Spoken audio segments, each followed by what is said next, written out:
सुहाग रात पर दुल्हन बोली, देखो प्लीज मेरे करीब मत आना। शौहर बोला, लेकिन क्यों जानू? दुल्हन बोली, मैंने माँ से वादा किया था कि शादी के बाद मैं ये सब छोड़ दूंगी। खाते हुए बीवी बोली, आज तो टाल दो। शौहर बोला, कम से कम मुझे खाना तो खाने दो। हवस की पुजारी। बीवी गुस्से से बोली, कमीने, दाल मांग रही हूँ। लड़के ने रोते हुए गर्लफ्रेंड को बुलाया। लड़का बोला, आज के बाद तेरी गली में नहीं आऊँगा। लड़की बोली, क्या हुआ मेरी जान? लड़का बोला, कमीनी, हर बार रोमांटिक होने की ज़रूरत नहीं है। गर्मी तो देखो 45 डिग्री पर पहुंची है। पप्पू तीसरी जमात में पढ़ रहा था। एक कॉलेज का लड़का आया और बोला, अरे छोटे, मैं तुम्हें चॉकलेट खिलाऊंगा, क्या अपनी बहन का नंबर देगा? पप्पू बोला, तुम्हें पेप्सी पिलाऊंगा, जाकर ये लव लेटर अपनी छोटी बहन को दे देना।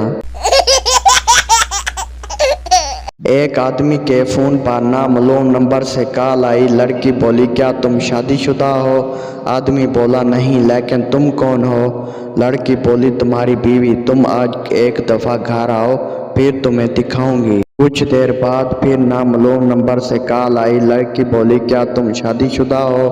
आदमी बोला, हाँ, लेकिन तुम कौन हो? लड़की गुस्से से बोली, आपकी गर्लफ्रेंड। कमीने धोखेबाज। आदमी बोला, सॉरी यार, मैंने सोचा कि मेरी बीवी है। लड़की बोली, कमीने, मैं बीवी ही हूँ, आज सिर्फ तुम घर आ जाओ। लड़का बोला, तुम्हारा नाम क्या है? लड़की बोली, पहन कर बताऊँ या दिखा कर? लड़का बोला, क्या मतलब? लड़की बोली, पायल। और तुम्हारा? लड़का बोला, मैं देकर बताऊँ या लेकर? लड़की बोली, तुम्हारा क्या मतलब है? लड़का बोला, जी पप्पी पप्पी। टेलर लड़की की पैमाइश कर रहा था। टेलर बोला, कोई बॉयफ्रेंड है क्या? लड़की बोली, हाँ। टेलर बोला, मैडम उसे बताओ कुछ दिन बाएं साइड भी तवज्जो दे, फिटिंग सही बैठेगी। सास बोली, आज मेरे बेटे को आने दो, उससे बैठकर समझाऊंगी तुम्हारे सारे करतूत। बहू बोली, कोई बात नहीं। सास हैरान होकर बोली, क्यों?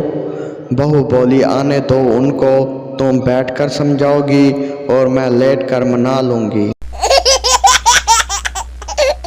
एक लड़का अपनी गर्लफ्रेंड के लिए चूड़ियाँ लेकर आया। गर्लफ्रेंड बोली, खुद ही पहना दो ना जी।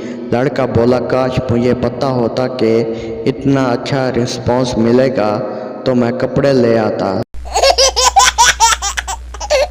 एक गांव में सैलाब आया तो मीडिया वाले गांव के सरपंच के पास गए और कहा, आपके गांव की आबादी सरकारी रजिस्टर में तो 700 है और अब तक 1100 अफराद को दरिया से निकाला जा चुका है, ऐसा कैसे? सरपंच बोला, रजिस्टर के हिसाब से दुरुस्त है, असल में बात यह है कि हमारे गांव में किसी ने हेलीकॉप्टर नहीं देखा। फौजी उन्हें दरिया से निकालकर साइड पर ले जाते हैं और वो हेलीकॉप्टर पर सवार होने के लिए दोबारा पानी में छलांग लगा देते हैं। अब आप लोग से झूठ क्या बोलना जी, मैं तो खुद भी 2 दफ़ा हेलीकॉप्टर में बैठा हूँ। भिखारी बोला, खुदा जोड़े को सलामत रखे। लड़की बोली, लेकिन मेरी तो अभी शादी भी नहीं हुई। भिखारी बोला, मैं तो तुम्हारे गुब्बारों की बात कर रहा था, कहीं छोटे मोटे ना हो जाएं। दोस्तों, वीडियो अच्छी लगे तो चैनल को सब्सक्राइब और वीडियो को लाजमी लाइक कर दें। हम लाएंगे रोज़ाना इस तरह के न्यू वीडियोस।